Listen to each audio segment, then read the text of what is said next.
வணக்கம் அன்பு நண்பர்களே, உங்கள் அனைவருக்கும் வணக்கம். இன்றைக்கு பாரிஸ் மாநகரத்திலே பிரான்ஸ் எம்ஜிஆர் பேரவை நடத்தும் மனித புனிதர் எம்ஜிஆர் 2013 என்ற சிறப்புமிக்க நிகழ்ச்சி பாரத ரத்னா மக்கள் திலகம் புரட்சித் தலைவர் எம்ஜிஆர் அவர்களின் நினைவை போற்றும் வகையில் சிறப்பாக ஏற்பாடு செய்யப்பட்டிருக்கிறது. இந்த விழாவிலே கலந்து கொண்டு சிறப்பித்திருக்கும் எம்ஜிஆரின் அன்பை பெற்ற மதிப்பிற்குரிய நவரச நடிகர் திரு ராஜேஷ் அவர்களுக்கும்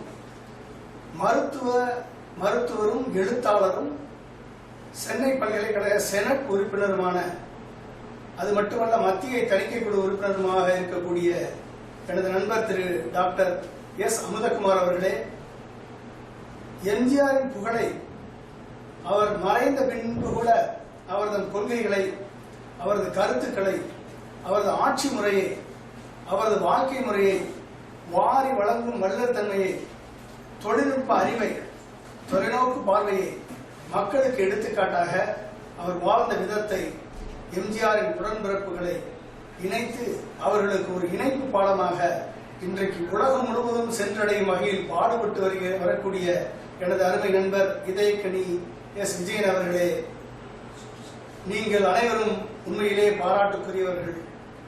பர்டிகுலர்லி இதயக்கனி விஜயன் அவர்கள் மிகவும் பாராட்டுக்குரியவராக இன்றைக்கு இருக்கிறார்.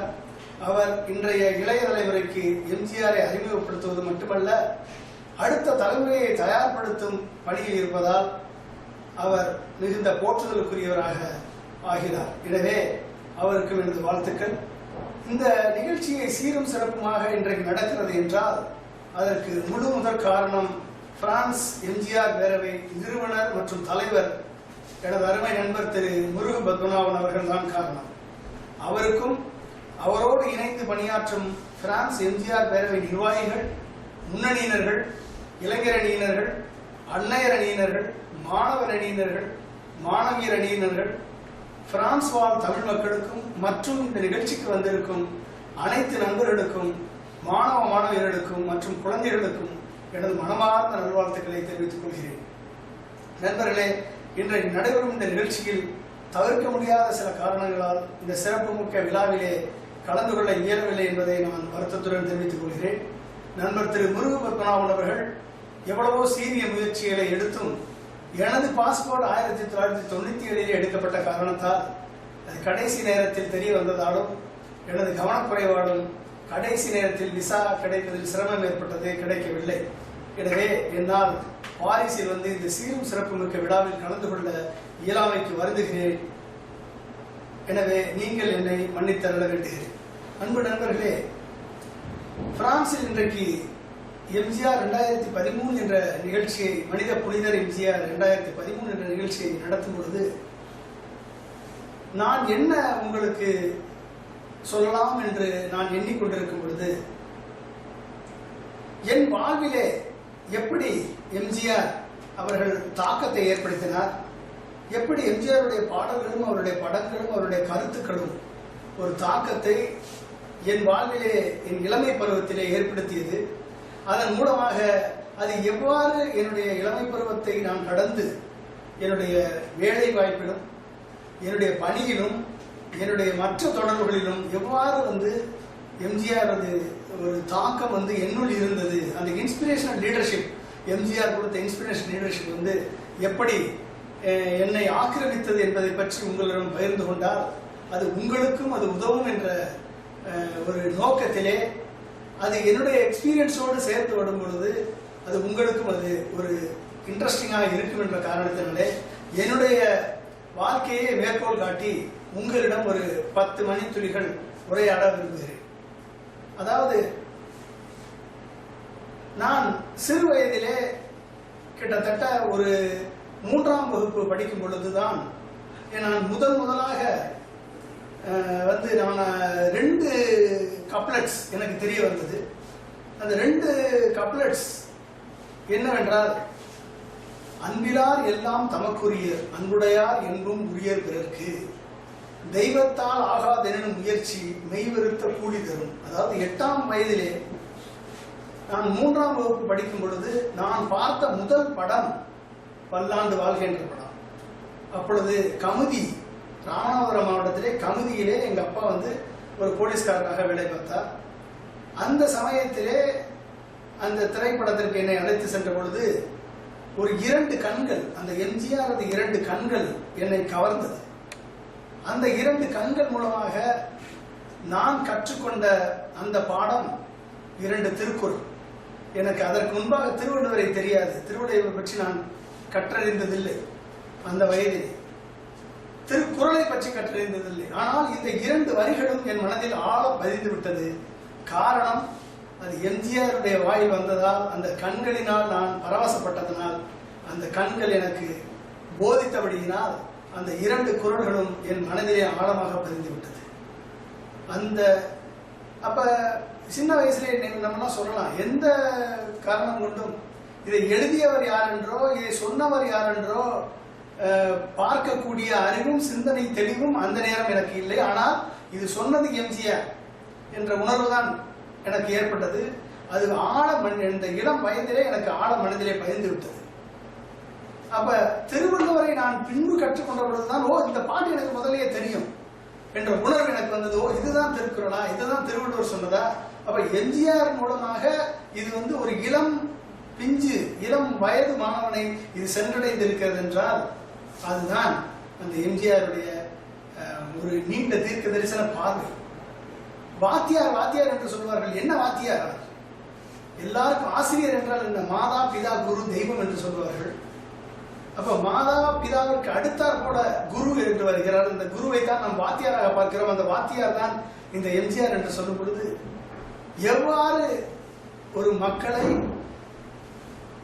ஒரு இளைஞர்களை, ஒரு இளம் பிஞ்சை, ஒரு குழந்தைகளை அவர் பாடல்கள் சென்றடைந்திருக்கிறது, அவருடைய படங்கள் சென்றடைந்திருக்கிறது என்றால் அவர் கண்டிப்பாக ஆசிரியராக போற்றப்பட வேண்டும் என்று சொன்னால் அது மிகையாகாது. எனவேதான் அவர் மக்களுக்கு, தமிழக மக்களுக்கு வாத்தியாராக, தமிழக மக்கள் அவரை வாத்தியாராக ஏற்றுக்கொண்டார்கள். அந்த வயதிலே எனக்கு விதைத்தது அந்த 2 குறள்கள் என் மனதிலே ஆழமாக பதிந்தது. அந்த 2 குறள்கள் நான் என் தாய் தந்தையுடன் வளரும் பொழுது என் அப்பா எனக்கு வந்து, என் தகப்பனார் எனக்கு வந்து மகாபாரதத்தையும் ராமாயணத்தையும் படுக்கும் பொழுது எனக்கு சொல்லிக் கொடுப்பதுண்டு. அப்ப அவரிடம் நான் மகாபாரதத்தையும் ராமாயணத்தையும் நான் கற்றுக்கொண்டேன்.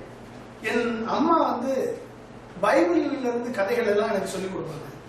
அப்ப அம்மாவிடம் கற்றுக்கொண்டது பைபிள் கதைகள்.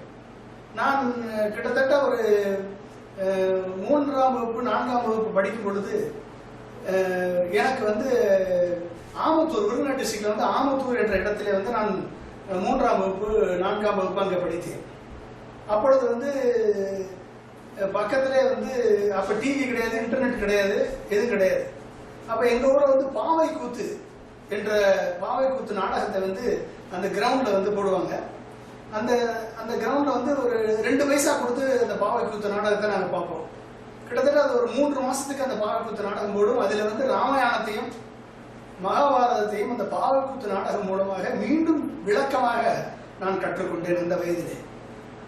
நான் அந்த 4 வயது 5 வயது அடுத்து வரும் பொழுது, அடுத்து வந்து எங்க ஊர்ல எங்க அப்பா போலீஸ் என்பது காரணத்தால் பல்வேறு இடங்களுக்கு அவர் மாறுதலாகி செல்ல வாய்ப்பு. அப்படிப்பட்ட சூழ்நிலையில வந்து நான் எங்க ஊருக்கு மாறுதலாகி செல்லும் பொழுது 4ஆம் வகுப்பு 5ஆம் வகுப்பு விருதுநகர் மாவட்டத்தினுடைய தோணுகால் என்ற கிராமத்திலே தோணுகால் பஞ்சாயத்து யூனியன் பள்ளியிலே நான் படித்தேன். 74 76 சமயத்திலே. அப்ப வந்து ஒரு பஞ்சம் ஏற்பட்ட சூழ்நிலை, அந்த காலகட்டத்திலே வந்து ஒரு பஞ்சம் ஏற்பட்ட சூழ்நிலை. ரைஸ் கிடைக்காது, அதாவது அரிசி கிடைப்பதில் மிகவும் சிரமம். ரேஷன் கடையில வந்து காலையில 4 மணிக்கு 5 மணிக்கு போய் கியூல நிக்கணும்.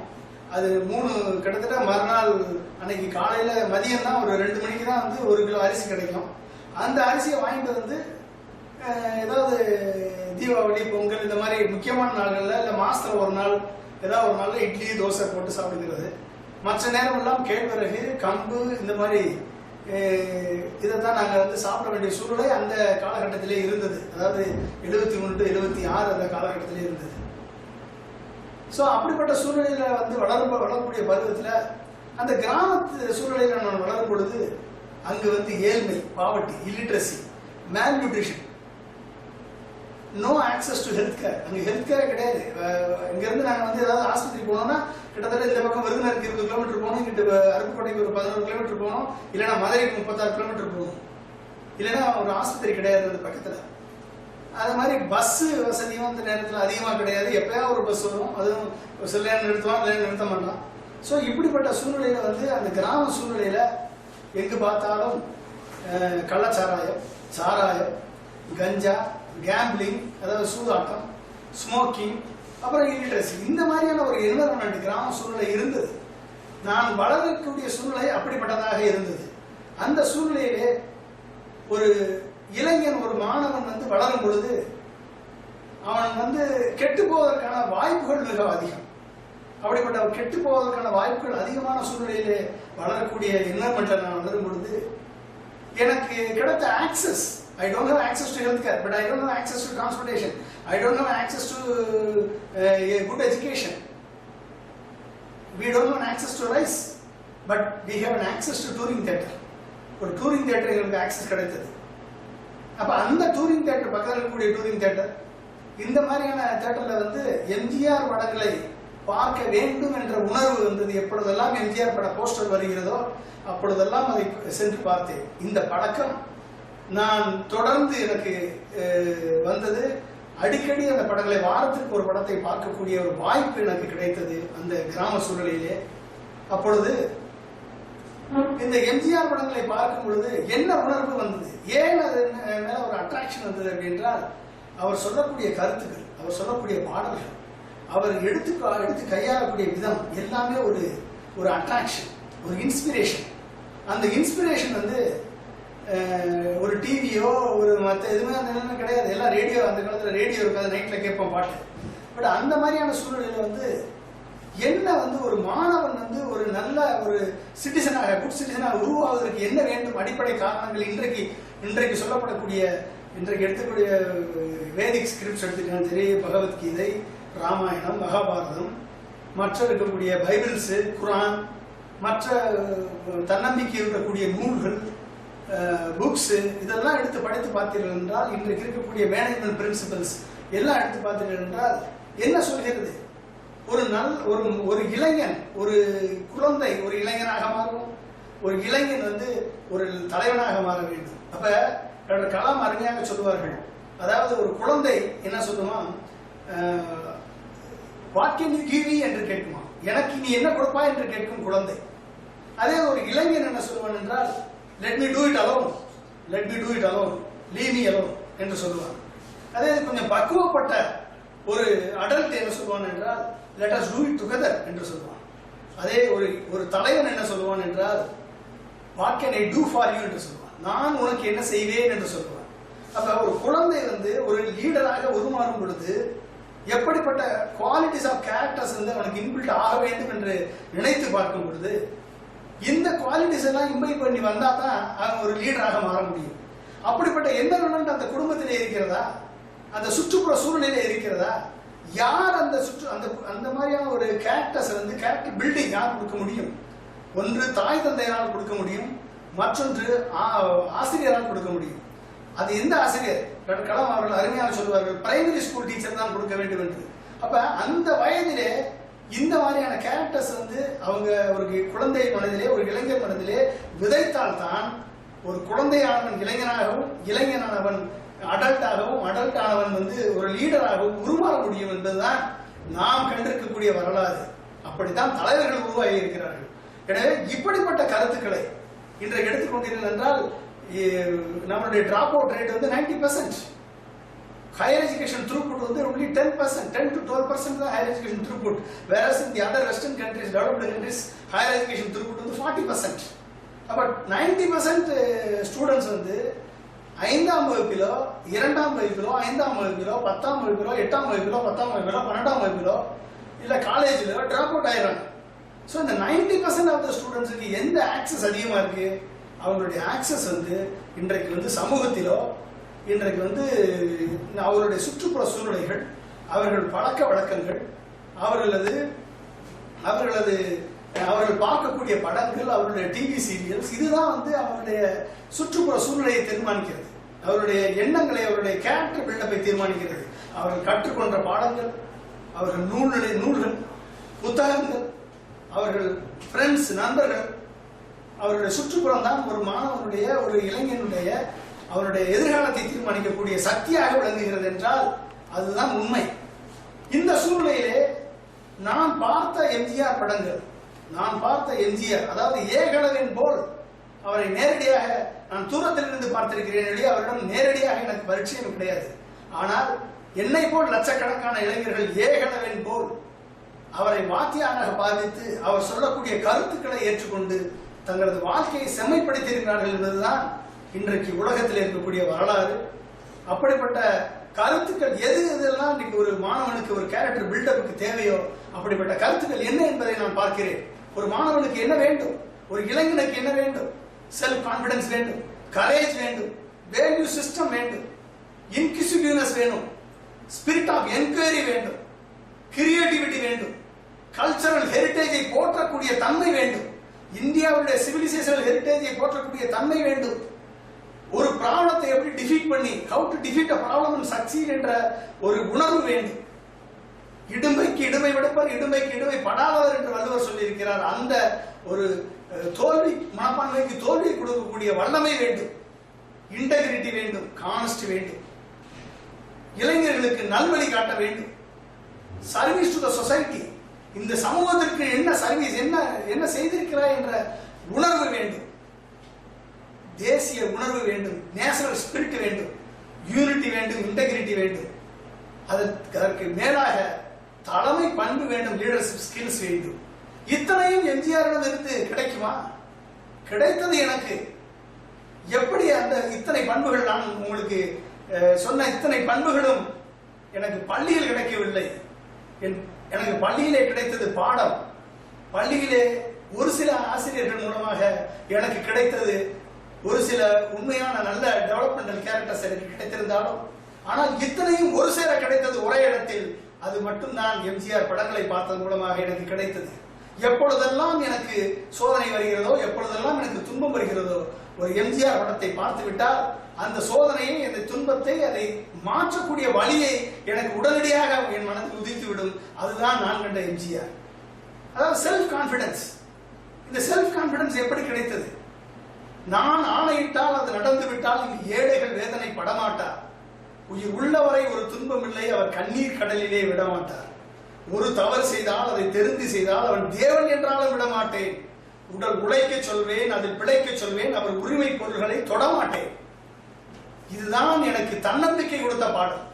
செல்ஃப் கான்பிடன்ஸை மனதிலே விதைத்த பாடல் இந்த பாடல்.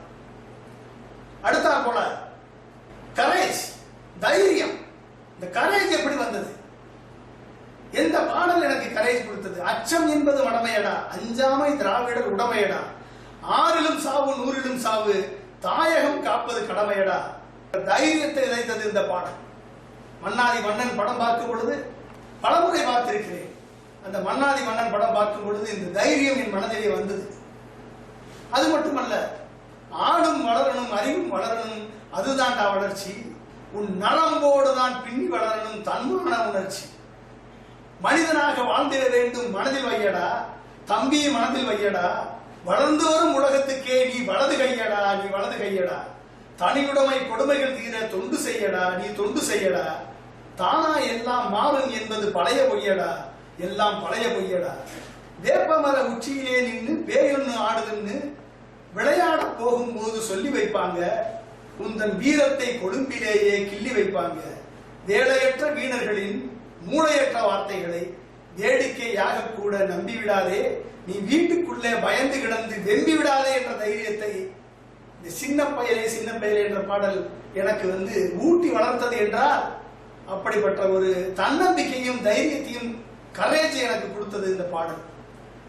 நான் அப்பொழுதெல்லாம் இந்த பாடலை எழுதியவர் யார், இசையமைத்தது யார், இதற்கு மூலக்கரு யார் என்பதெல்லாம் எனக்கு தெரியாது. சின்ன வயசுல அதெல்லாம் தெரியாது. ஆனால் தைரியத்தை விதைத்தது எம்ஜிஆர்.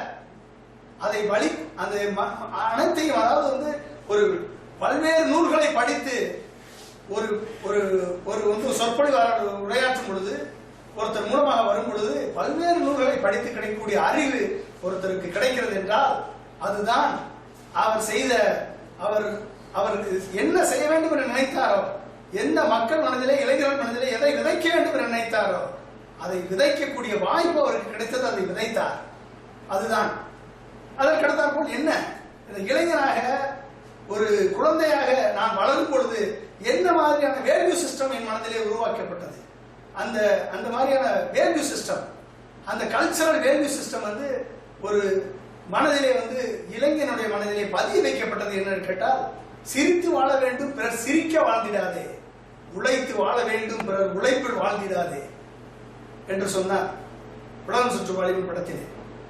ஆசை இல்லா மனிதர் தம்மை துன்பம் எங்கே நெருங்கும், ஆசை இல்லா மனிதர் தம்மை துன்பம் எங்கே நெருங்கும், பொன்னில் இன்பம் பொருளில் இன்பம் என்றே நெஞ்சில் மயங்கும், எங்கும் வாழும் மலரை செல்வம் ஒன்றே சேர்ந்து படிக்கும், இல்லை ஜாதி மதமும் இல்லை என்றே பாடி சிரிக்கும். எப்படிப்பட்ட ஒரு அருமையான கருத்துக்கள். இந்த கருத்துக்கள் எல்லாம் அந்த இளம் வயதிலே, இளம் குழந்தைகள் வயதிலே பதியும் பொழுது என்ன விதமான ஒரு மன தாக்கத்தை, ஒரு யூனிட்டி, இன்டெகிரிட்டி, ஒரு தொலைநோக்கு பார்வை, விஷன் அண்ட் சயின்டிபிக் அச்சீவ்மெண்ட், இதெல்லாம் நடக்குமா, செய்ய முடியுமா என்று எண்ணும் பொழுது செய்ய முடியும் என்ற நம்பிக்கையை விதைத்தவர் எம்ஜிஆர். தூங்காதே தம்பி தூங்காதே, நீ சோம்பேறி என்ற பெயர் வாங்காதே, போர் படைதனில் தூங்கியவன் வெற்றி இழந்தான், பள்ளியில் தூங்கியவன் கல்வி இழந்தான், கடைதனில் தூங்கியவன் முதல் இழந்தான், கொண்ட கடமையில் தூங்கியவன் புகழ் இழந்தான், இன்னும் பொறுப்புள்ள மனிதர்களின் தூக்கத்தினால் பல பொன்னான வேலையெல்லாம் தூங்குதப்பா. இன்றைக்கு பார்க்கிறோமே, பொறுப்புள்ள மனிதர்களின் தூக்கத்தினால் பல பொன்னான வேலையெல்லாம் தூங்குதப்பா. இன்றைக்கு witness, we are witnessing the today's governance of the country. எப்படி நடக்கிறது, ஒவ்வொரு துறையிலும் இதற்கு விளக்கம் இருக்கிறது. இந்த அருமையான பாடல்களை ஏற்றுக்கொண்ட ஒரு இளைஞன், அவன் எப்படி அவன் சாதிக்கக்கூடிய, அவன் மருத்துவர் ஆகட்டும், அவன் இன்ஜினியர் ஆகட்டும், அவன் ஒரு டீச்சர் ஆகட்டும், அவன் வந்து ஒரு சயின்டிஸ்ட் ஆகட்டும், அவன் வந்து ஒரு பொலிட்டிக்கல் லீடர் ஆகட்டும், இந்த கருத்துக்கள் கொண்ட ஒரு மனிதன், இந்த கருத்துக்களை இளம் வயதிலே கற்ற ஒரு மனிதன், அவன் எப்படிப்பட்ட காரியத்தை அவன் சாதிக்க முடியும், எப்படிப்பட்ட விஷயங்களை வந்து அவன் வந்து வாழ்க்கையிலே செய்து காண்பிக்க முடியும் என்பதுதான் இந்த கருத்துக்களுடைய தாக்கம். இது இளம் வயதிலே அவன் மனதிலே சென்று சேரும் பொழுது அவன் சாதிக்கக்கூடிய வல்லமை பெற்றவனாக விளங்குகிறான். திருடாதே பாப்பா திருடாதே, வறுமை நிலைக்கு பயந்து விடாதே, don't worry about poverty, திறமை இருக்கு மறந்து விடாதே, you have a unique core competence, சிந்தித்து பார்த்து செய்கையை மாத்து, think and change your course of action, சிறுசா இருக்கையிலே திருத்திக்கோ, தவறு தெரிஞ்சும் தெரியாம நடந்திருந்தா அது திரும்பவும் வராம பார்த்துக்கோ, திட்டம் போட்டு திருடுற கூட்டம் திருடிக் கொண்டே இருக்குது, அந்த சட்டம் போட்டு தடுக்கிற கூட்டம் தடுத்து கொண்டே இருக்கிறது. திருடராய் பார்த்து திருந்தாவிட்டால் திருட்டை ஒழிக்க முடியாது. கொடுக்கிற காலம் நெருங்குவதால் இனி எடுக்கிற அவசியம் இருக்காது. இருக்கிறதெல்லாம் பொதுவாய் போனால் பதுக்கிற வேலையும் இருக்காது, ஒதுக்கிற வேலையும் இருக்காது. Inclusive development, inclusive economic policies, இன்றைக்கு பேசப்படுகிற இன்க்ளூசிவ் எக்கனாமிக் பாலிசிஸ் அன்றைக்கு சொல்லி இருக்கிறார். இது எப்படி சொன்ன கருத்துக்கள் அது கவர்னன்ஸ் முறையாக மாறினால்தான் அது மக்களை சென்றடையும். உழைக்கிற நோக்கம் உறுதியாகிட்டா கெடுக்கிற நோக்கம் வளராது, மனம் கீழும் மேலும் புரளாது. உழைக்கிற நோக்கம் ஒவ்வொருவருக்கும் உறுதியாகிட்டா கெடுக்கிற நோக்கம் வளராது என்ற என்ன விதமான அருமையான கருத்துக்கள். இந்த கருத்துக்களை உள்வாங்கக்கூடிய சக்தி இன்றைய இளைஞர்களுக்கு இருக்கிறதா? இந்த கருத்துக்கள் கேட்கக்கூடிய வாய்ப்பு இன்றைய இளைஞர்களுக்கு இருக்கிறதா? இல்லை. கை இரண்டு கால் இரண்டு கடவுள் கொடுத்தான் மனிதருக்கு, இதயம் மற்றும் ஒன்று வைத்தான் சிந்தனை ஒரு வழி செல்வதற்கு. உயர்ந்தவர்கள் யாரும் சுயநலம் இருந்தால் தாழ்ந்தவராவார் தரத்தாலே, உழைப்பால் பிழைப்போர் தாழ்ந்திருந்தாலும் உயர்ந்தவராவார் குணத்தாலே என்று சொல்லியிருக்கிறார்.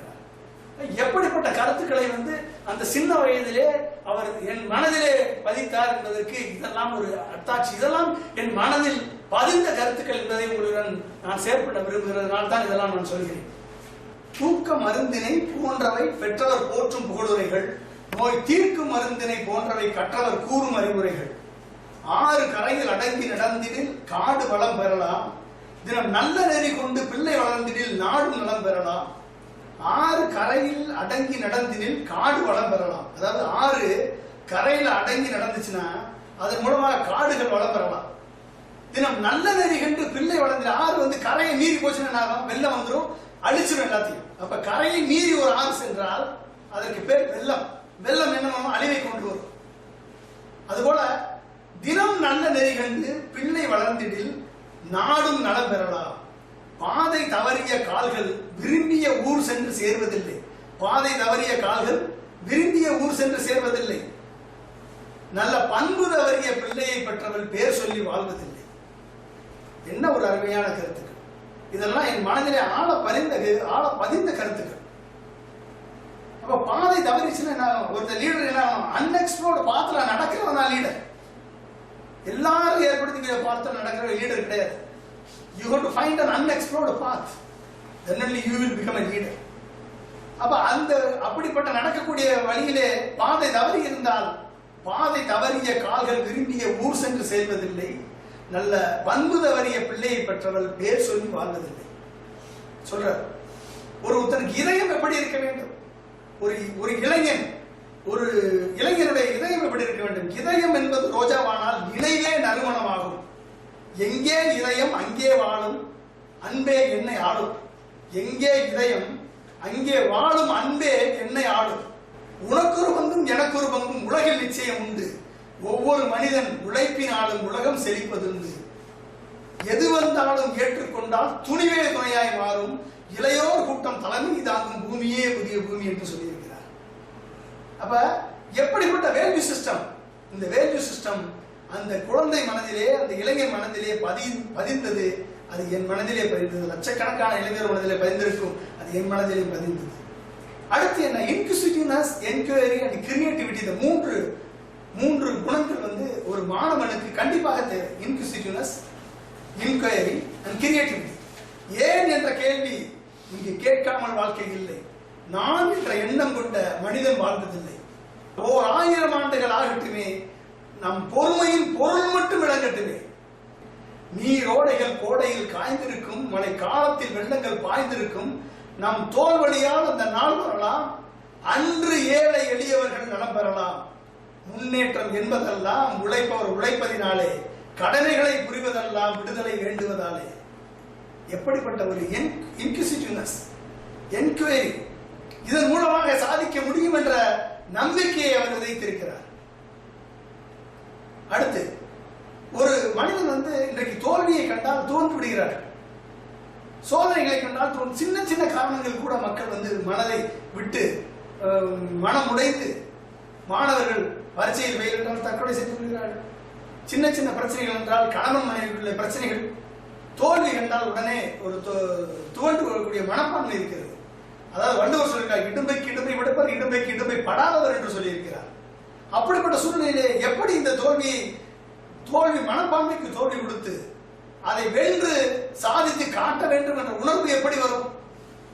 ஆனந்த ஜோதியிலே இந்த படத்திலே இருக்கிற பாடல், சின்ன சின்ன துன்பமெல்லாம் என்ன என்ன கூடுமடா, ஆவதெல்லாம் ஆகட்டுமே அமைதி கொள்ளடா. ஒரு பொழுதில் துன்பம் வரும், மறுபொழுதில் இன்பம் வரும். இருளிலும் வழிதறியும் ஏக்கம் ஏனடா தம்பி தூக்கம் கொள்ளடா. கல்லிருக்கும் தேரைக்கெல்லாம் கருணை நிறைந்த தெய்வம், கல்லிருக்கும் தேரைக்கெல்லாம் கருணை நிறைந்த தெய்வம். கனியிருக்கும் வண்டுக்கெல்லாம் துணை இருந்த தெய்வம், கனியிருக்கும் வண்டுக்கெல்லாம் துணை இருந்த தெய்வம். நெல்லுக்குள்ளே மணியை, நெருப்பினிலே ஒளியை உள்ளுக்குள்ளே வைத்த தெய்வம் உனக்கு இல்லையா தம்பி, நமக்கு இல்லையா? காலமகள் கந்திரப்பால் நம் கண்கலங்கி கவலைப்பட்டு என்னையா, 4 பக்கம் வாசலுண்டு சின்னையா, அது நமக்கு ஒரு வழி இல்லையா என்னையா? என்ன அருமையான பாடல்! கல்லிருக்கும் தேரைக்கெல்லாம் கருணை தந்த தெய்வம், கனியிருக்கும் வண்டுக்கெல்லாம், கனியில் இருக்கக்கூடிய வண்டுக்கெல்லாம் துணை இருந்த தெய்வம். நெல்லுக்குள்ளே ஒரு மணியை, நெருப்பிலே ஒரு ஒளியை உள்ளுக்குள்ளே வைத்த தெய்வம் உனக்கு இல்லையா தம்பி, நமக்கு இல்லையா? என்ன ஒரு அருமையான ஒரு உணர்வை தூண்டக்கூடிய ஒரு செய்தி! இது எத்தனை தடவை நான் கேட்டிருப்பேன் என்றால், எப்பொழுதெல்லாம் பிரச்சனை இருக்கிறது, எப்பொழுதெல்லாம் துன்பம் வருகிறது, இந்த பாடலை கேட்டால் அந்த துன்பத்தை துடைத்து, துன்பத்திற்கு தோல்வி, மனப்பான்மைக்கு தோல்வி கொடுத்து வெற்றி பெறக்கூடிய எண்ணம் என் மனதிலே வந்திருக்கிறது. அடுத்து நம் கலாச்சாரத்தை எப்படி போற்ற வேண்டும்? How to develop the unique cultural heritage? How to cherish our cultural heritage? நம் கலாச்சாரம் எப்படிப்பட்ட கலாச்சாரம்? அந்த கலாச்சாரத்தை எப்படி போற்ற வேண்டும் என்று சொல்கிறார். இதயமெல்லாம் பாலைவனம் போல் இருக்கும் நிலை பார்க்கிறேன். அன்பு பணிவு அடக்கம் என்றே தேடி பார்த்தேன். அன்பு பணிவு அடக்கம் என்றே தேடி பார்த்தேன், தென்படவில்லை. குடிக்கும் நீரை விலைகள் பேசி கொடுக்கும் கூட்டம் இங்கே. இருக்கும் காசை தண்ணீர் போலே இறைக்கும் கூட்டம் இங்கே. ஆடை பாதி ஆடும் பாதி அறிவும் பாதி ஆனது இங்கே. ஆடை பாதி ஆடும் பாதி அறிவும் பாதி ஆனது இங்கே. உள்ளத்திலே ஒன்று உதற்றிலே ஒன்று உறவு கொண்டீர்களே. கடமை கண்ணியம் கட்டுப்பாட்டை மறந்து போனீர்களே. நாகரீகம் என்பதையெல்லாம் போதையான பாதை அல்ல என்று சொல்கிறார். ஒருத்தன் எப்படி ஒரு கல்ச்சரல் ஹெரிட்டேஜை போற்றி வளர்க்க வேண்டும்? நமது நாகரிகம் எப்படிப்பட்டது? நமது கலாச்சாரம் எப்படிப்பட்டது? அந்த கலாச்சாரத்தின் மூலமாக நாம் எப்படிப்பட்ட ஒரு நிலைமையை, ஒரு சூழ்நிலையை இந்த சமூகத்திற்கு நம்மை அடையாளப்படுத்திக் கொள்ள வேண்டும். ஆடை பாதி ஆடும் பாதி அறிவும் பாதி ஆனது இங்கே என்றாக வேண்டும். உள்ளத்திலே ஒன்று உதட்டிலே ஒன்று உறவு கொண்டீர்களே. கடமை கண்ணியம் கட்டுப்பாட்டை மறந்து போனீர்களே. நாகரீகம் என்பது எல்லாம் போதையான பாதை அல்ல நண்பர்களே. நீங்கள் உங்கள் கலாச்சாரத்தை, உங்களது பாரம்பரியத்தை, உங்களது தமிழ் பண்புகளை நீங்கள் போற்ற வேண்டும் என்று அல்லவா சொல்லிக் கொடுத்தார். Integrity. Next, integrity and honesty. ஒரு மாணவனுக்கு, ஒரு இளைஞனுக்கு என்ன வேண்டும்? நீ செய்யக்கூடிய பணியிலே, உன்னுடைய செயல்களிலே இன்டெகிரிட்டி இருக்க வேண்டும், ஹானஸ்டி இருக்க வேண்டும். இந்த ரெண்டு இருந்தால் you can build a brand around you. அந்த பிராண்ட் எப்படி பில்ட் பண்ண வேண்டும்? கண் போன போக்கிலே கால் போகலாமா? கால் போன போக்கிலே மனம் போகலாமா? மனம் போன போக்கிலே மனிதன் போகலாமா? அந்த மனிதன் போன பாதையை மறந்து போகலாமா? அவர் சொல்ற, நீ பார்த்த பார்வைகள் கனவோடு போகும், நீ சொன்ன வார்த்தைகள் காற்றோடு போகும், ஊர் பார்த்த உண்மைகள் உனக்காக வாடும், இதை உணராமல் போவோருக்கு உதவாமல் போகும். சொல்ற, நீ பார்த்த பார்வைகள் உன் கனவோடு போயிடும், நீ சொன்ன வார்த்தைகள் அது காற்றோடு போயிடும். ஆனால் உன்னை பற்றி இந்த ஊர் பார்த்த உண்மைகள் உனக்காக வாழும். அப்ப ஊர் எப்படி பார்க்கிறது என்பதற்காக நீ வாழ்ந்தாக வேண்டும். நீ நல்லவனாக வாழ்ந்தாக வேண்டும், இன்டெகிரிட்டியோட வாழ்ந்தாக வேண்டும், ஹானஸ்டியோட வாழ்ந்தாக வேண்டும். இதை உணராமல் நீ போனால் அது உனக்கு உதவாமல் போகும் என்று சொல்கிறார். பொய்யான சில பேருக்கு புது நாகரீகம், புரியாத பல பேருக்கு இது நாகரீகம்.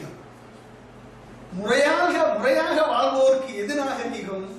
முன்னோர்கள் சொன்னார்கள் அது நாகரீகம். முன்னோர்கள் சொல்லி வைத்தார்களே அது நாகரீகம். இன்றைக்கு வெஸ்டர்ன் கல்ச்சர் உள்ள வருது, நம்ம கல்ச்சர் வெளிநாட்டுக்கு போகுது. அப்ப வெஸ்டர்ன் கல்ச்சர் உள்ள வரும் பொழுது உனக்கு அட்ராக்டா தெரியுது.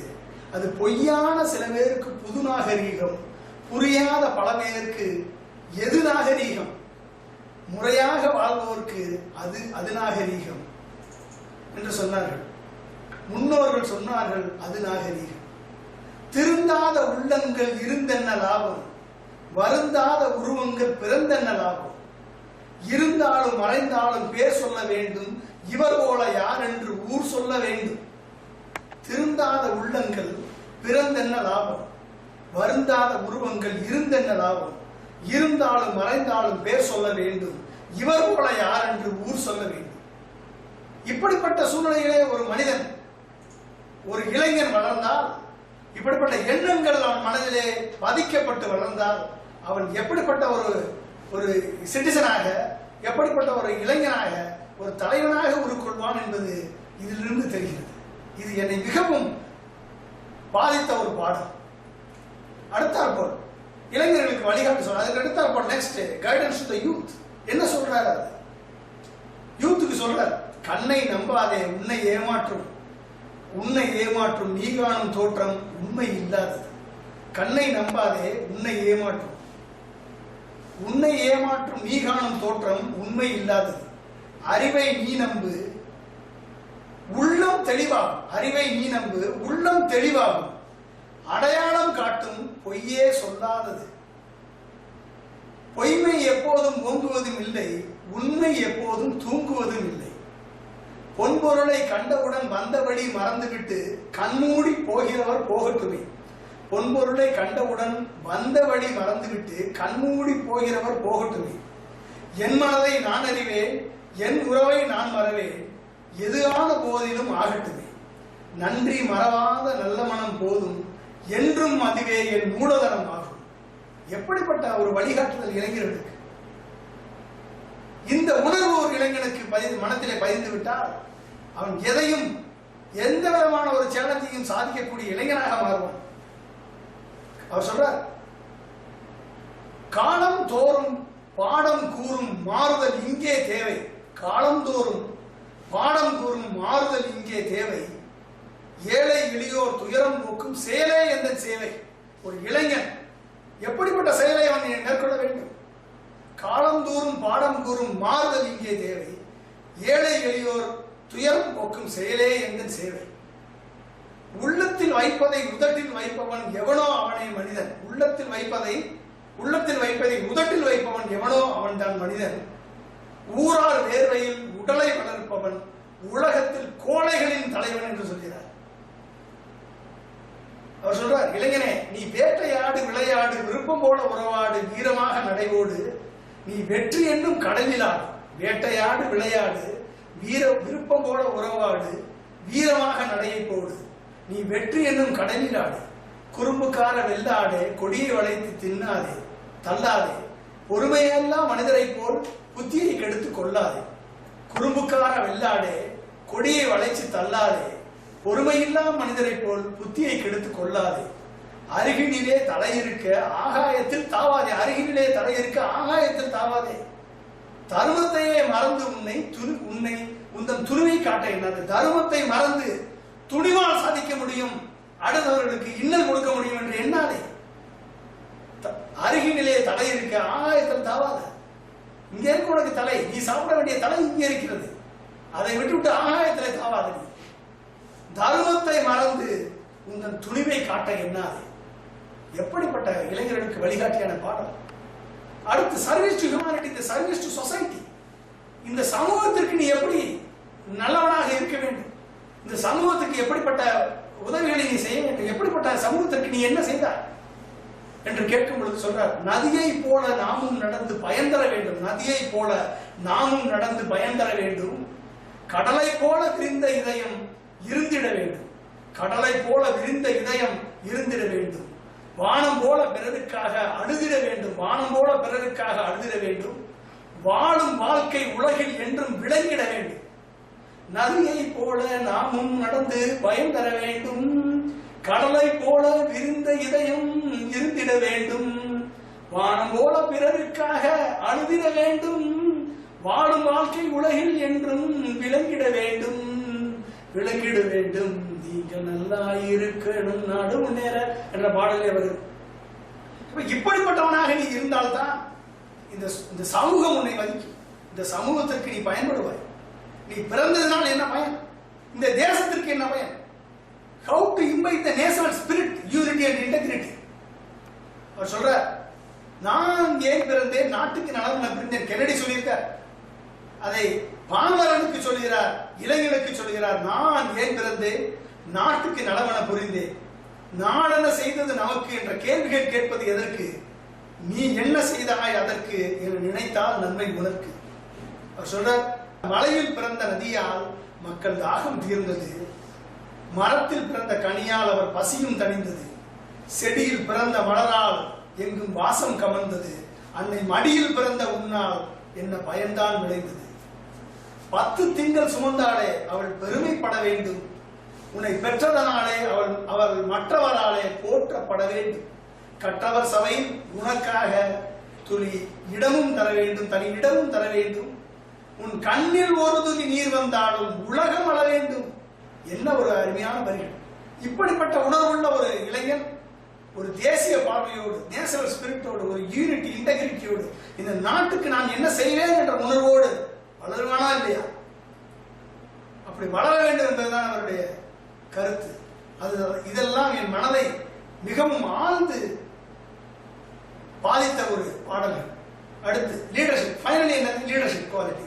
இந்த லீடர்ஷிப் குவாலிட்டி எப்படி வரும்?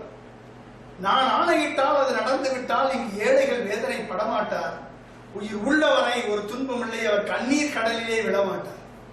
ஒரு தவறு செய்தால் அதை தெரிந்து செய்தால் அவன் தேவன் என்றாலும் விடமாட்டேன். உடல் உழைக்க சொல்வேன், அதில் பிழைக்க சொல்வேன், அவர் உரிமை பொருள்களை தொடமாட்டேன் என்று சொன்னார். வல்லோர்கள் சுரண்டும் பொல்லாத கொடுமை இல்லாமல் மாறும் ஒரு தேதி. வல்லோர்கள் சுரண்டும் பொல்லாத கொடுமை இல்லாமல் மாறும் ஒரு தேதி. அன்று இல்லாமை நீங்கி எல்லோரும் வாழ இந்நாட்டில் மலரும் சமநீதி. நம்ம ஏய்ப்பவர் கையில் அதிகாரம் இருந்திடும் என்னும் கதை மாறும். ஆற்றலும் அறிவும் நன்மையை வளர்க்க இயற்கை தந்த பரிசாகும். அதில் நாட்டினை கெடுத்து நன்மையை அளிக்க நினைத்தால் எவருக்கும் அழிவாகும். ஆற்றலும் அறிவும் நன்மையை வளர்க்க இயற்கை தந்த பரிசாகும். அதில் நாட்டினை கெடுத்து நன்மையை அளிக்க நினைத்தால் எவருக்கும் அழிவாகும். நல்லதை வளர்ப்பது அறிவாற்றல், அல்லதை நினைப்பது அறிவாற்றல் என்று சொல்லியிருக்கிறார். ஸோ இப்படிப்பட்ட ஒரு லீடர்ஷிப் குவாலிட்டி இதெல்லாம் எனது சிறு வயதிலே என்னை பாதித்தது. அதாவது நான் 3ஆம் வகுப்பிலிருந்து ஒரு 10ஆம் வகுப்பிற்குள் இத்தனை குவாலிட்டிஸ் நான் டாக்டர் எம்ஜிஆர் அவர்களிடம், புரட்சித் தலைவர் எம்ஜிஆர் அவர்களிடம் அவரது படங்கள் மூலமாக நான் அவரை வாத்தியாராக ஏற்றுக்கொண்ட, ஏகலவனாக ஏற்றுக்கொண்ட காரணத்தினால் இதெல்லாம் என் மனதை ஆக்கிரமித்தது. இதெல்லாம் எந்த வயதிலே, நான் பிரைமரி ஸ்கூல் படிக்கும் வயதிலே, செகண்டரி ஸ்கூல் படிக்கும் வயதிலே என் மனதை ஆக்கிரமித்த காரணத்தினால்தான் எனக்கு ஒரு தாக்கம், ஒரு இன்ஸ்பிரேஷன். முதல் குரு எம்ஜிஆர் என்று சொல்லலாம். நான் SSLC படித்து முடித்தவுடன் என்ன படிக்க வேண்டும் என்று எண்ணும் பொழுது 1980 நான் SSLC படிக்கும் பொழுது, அப்பொழுதுதான் இந்தியா முதலாக ராக்கெட்டை விண்வெளியில் ஏவி, SLV-3 என்ற ராக்கெட்டை விண்வெளியில் ஏவி ரோஹிணி செயற்கைக்கோளை விண்ணில் நிலைநிறுத்தியது என்று தினத்தந்தி பேப்பரிலே படித்தேன். அதை செய்தது யார் என்று பார்க்கும் பொழுது டாக்டர் அப்துல் கலாம் அவர்கள். கலாம் என்ற தமிழர், ராமேஸ்வரத்திலிருந்து சென்ற தமிழர் இதை சாதித்திருக்கிறார் என்ற தலைப்புச் செய்தியை படித்தவுடன் நானும் அவரை போல் ஒரு சயின்டிஸ்ட் ஆக வேண்டும் என்ற உணர்வு என் மனதிலே பதிந்தது. வளர்க்கப்பட்டது தாய் தந்தையரால், படித்தது ஆசிரியர்களால், என் வாழ்க்கையை கற்றுக்கொண்டது புரட்சித் தலைவர் எம்ஜிஆர் அவர்களால். 10ஆம் வகுப்பு படிக்கும் பொழுது எனது லட்சியம், எனது கனவு ஒரு சயின்டிஸ்ட் ஆக வேண்டும் என்ற உணர்வு என் மனதிலே விதைத்தது டாக்டர் அப்துல் கலாம் அவர்கள். அவர் எனக்கு ரோல் மாடலாக மாறினார். I wanted to become scientist and engineer. நான் 10 வரைக்கும் ஆங்கில மீடியத்திலே படித்தேன். சுற்றுப்புற சூழல் சரியில்லாத காரணத்தால் என்னால் அதிகமான மார்க் வாங்க முடியவில்லை. ஏனென்றால் படித்தது ஆங்கிலம், பேசுவது தமிழ். இதற்கும் அதற்கும் வேறுபாடு. சூழ்நிலை சரியில்லை, என்னால் ஆங்கிலத்தில் தொடர முடியவில்லை, நல்ல மதிப்பெண்கள் எடுக்க முடியவில்லை. எனவே நான் தமிழ் மீடியத்திற்கு சென்றேன். 11ஆம் வகுப்பு 12ஆம் வகுப்பு தமிழ் மீடியத்திலே படித்தேன். அந்த தமிழ் மீடியத்திலே படிக்கும் பொழுது நான் மேத்தமெட்டிக்ஸ் குரூப் எடுத்து சயின்டிஸ்ட் ஆகணும் என்று நினைத்து படித்தேன். சயின்டிஸ்ட் ஆகணும், ஒரு இன்ஜினியர் ஆகணும்னு நினைச்சேன். அது அப்ப படிக்கும் பொழுது +2ல நான் ஸ்கூல் ஃபர்ஸ்ட் வந்தேன். 82% எடுத்தேன், ஸ்கூல் ஃபர்ஸ்ட். உடனே நான் இன்ஜினியரிங் காலேஜில் ஜாயின் பண்ணணும்னு நினைச்சேன். அப்ப இன்ஜினியரிங் காலேஜ் 7 இன்ஜினியரிங் காலேஜ், இன்னைக்கு 536 இன்ஜினியரிங் காலேஜ் இருக்கு எம்ஜிஆர்னால. அது யாரால? அது எம்ஜிஆர்னால. கல்வி புரட்சி. இன்றைக்கு ஒவ்வொரு தமிழ் வீட்டிலும் ஒரு இன்ஜினியர் இருக்கிறான் என்றால் அதற்கு காரணம் புரட்சித் தலைவர் எம்ஜிஆர்.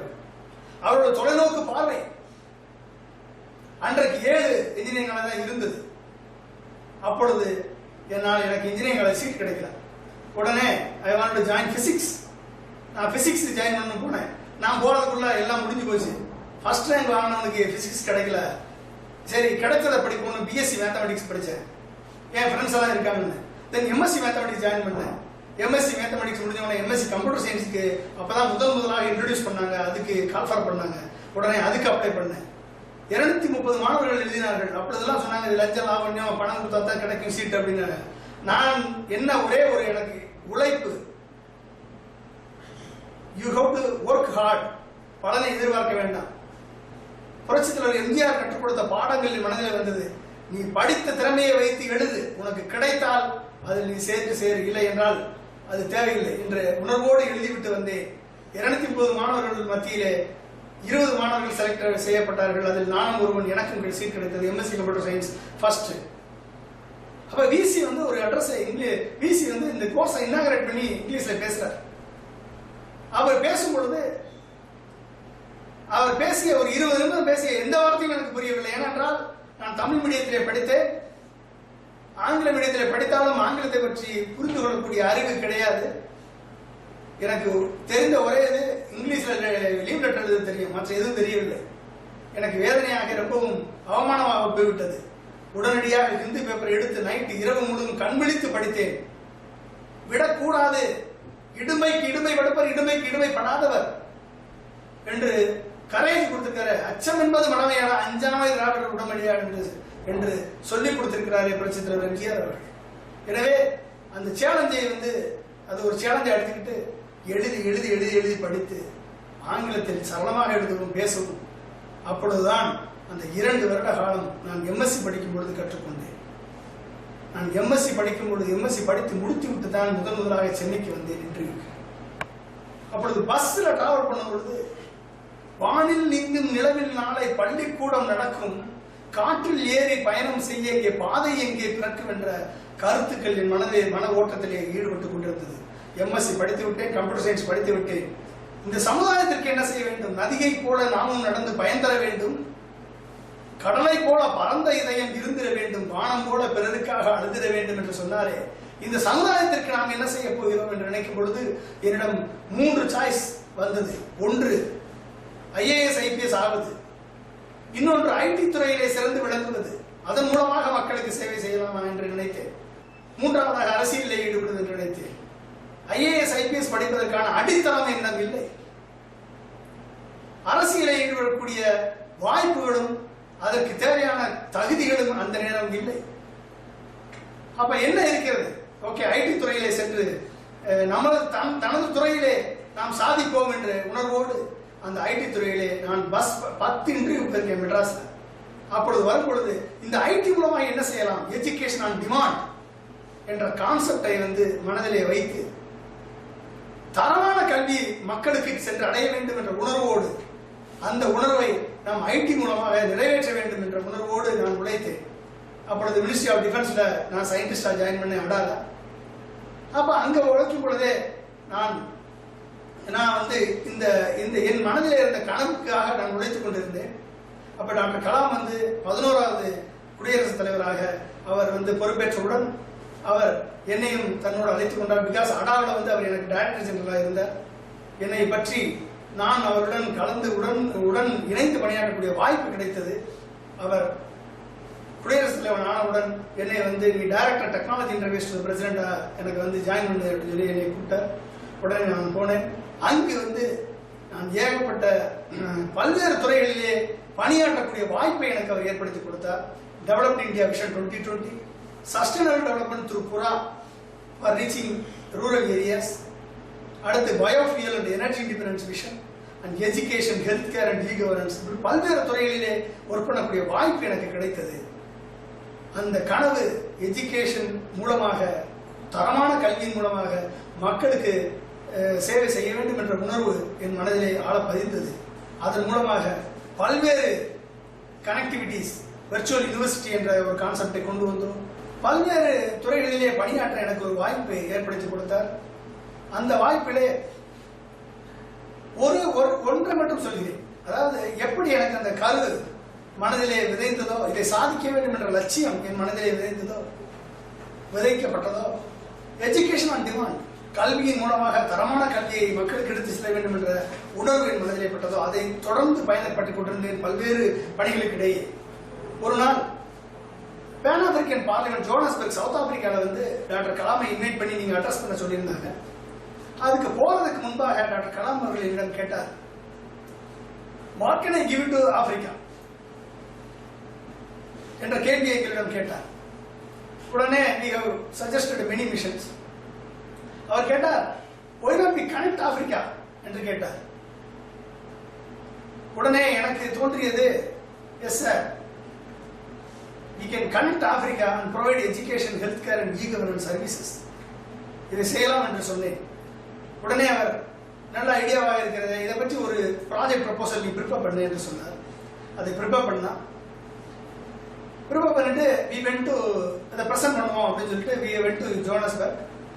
பேன் ஆப்பிரிக்கன் பார்லிமெண்ட் மறுநாள் அட்ரஸ் பண்ணோம். முதல் நாள் இதுக்கு எவ்வளவு செலவாகும் என்று கேட்டார். நான் ஒரு ரஃப் எஸ்டிமேட் போட்டு ஒரு $125 மில்லியன் ஆகும் என்று சொன்னேன். உடனே டாக்டர் கலாம் அவர்கள் பிரதமர் மன்மோகன் சிங் அவர்களுக்கு ஃபோன் பண்ணி இந்த மாதிரி ஒரு I want to give a proposal to Pan African Parliament and அதுக்கு வந்து ஒரு சின்ன பிளான் பண்ணியிருக்கேன், கேன் ஐ அனௌன்ஸ் இட் என்று கேட்டார். சார் வெரி குட், இது நல்ல ஒரு முயற்சி, நீங்க எவ்வளவு செலவாகும் என்று கேட்டார். அவர் சொன்னார் $125 மில்லியன் ஆகும். இதன் மூலமாக வந்து இந்தியாவும் ஆப்பிரிக்காவும் கனெக்ட் பண்ணி இந்தியாவில் இருக்கக்கூடிய ஹையர் எஜுகேஷன் இன்ஸ்டிடியூஷன் மூலமாகவும் சூப்பர் ஸ்பெஷாலிட்டி ஹாஸ்பிட்டல் மூலமாகவும் ஆப்பிரிக்கன் கண்ட்ரிஸ் 53 ஆப்பிரிக்க நாடுகளை கனெக்ட் பண்ணி அவங்களுக்கு எஜுகேஷன் சர்வீஸும் அவங்களுக்கு ஹெல்த் கேர் சர்வீஸும் கண்டினியூ மெடிக்கல் எஜுகேஷன் சர்வீஸும் கொடுக்கலாம் என்ற திட்டம். இந்த திட்டத்திற்கு ஆகும் செலவு ஒரு 5 ஆண்டுகளுக்கு ஒரு $125 மில்லியன் ஆகும் என்று சொன்னார்கள். உடனடியாக பிரதமர் மன்மோகன் சிங் அவர்கள் அதற்கு ஒப்புதல் அளித்தார்கள்.